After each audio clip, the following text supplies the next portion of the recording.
Dhallywood superstar Shakib খানের আসন্ন cinema Rockstar ঘিরে নতুন করে আলোচনার জন্ম দিয়েছেন চিত্রনাট্যকার ও সংলাপ রচয়িতা আয়মান আসিফ স্বাধীন। সম্প্রতি এক অনুষ্ঠানে তিনি এই সিনেমা ও শাকিব খানের চরিত্র নিয়ে নিজের অভিজ্ঞতা এবং প্রত্যাশার কথা তুলে ধরেন, যা ইতোমধ্যেই সিনেমাপ্রেমীদের মধ্যে কৌতূহল বাড়িয়েছে। আয়মান আসিফ স্বাধীন জানান, রকস্টার সিনেমায় দর্শকরা একেবারে ভিন্ন এক শাকিব খানকে দেখতে পাবেন। তার ভাষায়, যেভাবে শাকিব খান এতদিন দর্শকদের কাছে পরিচিত, এই সিনেমায় সেই ইমেজ থেকে বের হয়ে সম্পূর্ণ নতুনভাবে হাজির হবেন তিনি আরও বলেন, এই ধরনের গল্প বাংলাদেশে আগে খুব একটা দেখা যায়নি।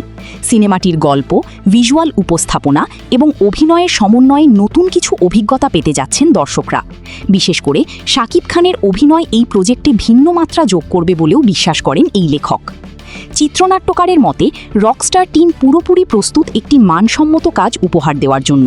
তিনি উল্লেখ করেন, মালয়েশিয়ায় শুটিং করা কিছু ভিজুয়াল ইতোমধ্যেই তার দেখা হয়েছে, যা তার কাছে একেবারেই নতুন এবং আন্তর্জাতিক মানের বলে মনে হয়েছে।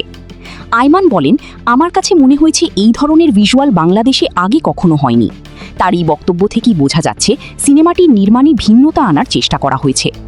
উল্লেখ্য, রকস্টার সিনেমাটি পরিচালনা করছেন আজমান রুশো এবং এতে শাকিব খানের সঙ্গে অভিনয় করছেন একঝাঁক তারকাশিল্পী। সিনেমাটির শুটিং দেশের বাইরে একাধিক লোকেশনে চলছে, যা এর ভিজুয়াল বৈচিত্র্যকে আরও সমৃদ্ধ করেছে। সব মিলিয়ে আয়মান আসিফ স্বাধীনের এই বক্তব্য রকস্টার সিনেমাকে ঘিরে দর্শকদের প্রত্যাশা আরও বাড়িয়ে দিয়েছে। এখন দেখার বিষয়, নতুন এই লুক ও গল্প নিয়ে শাকিব খান দর্শকদের কতটা নতুন অভিজ্ঞতা দিতে পারেন।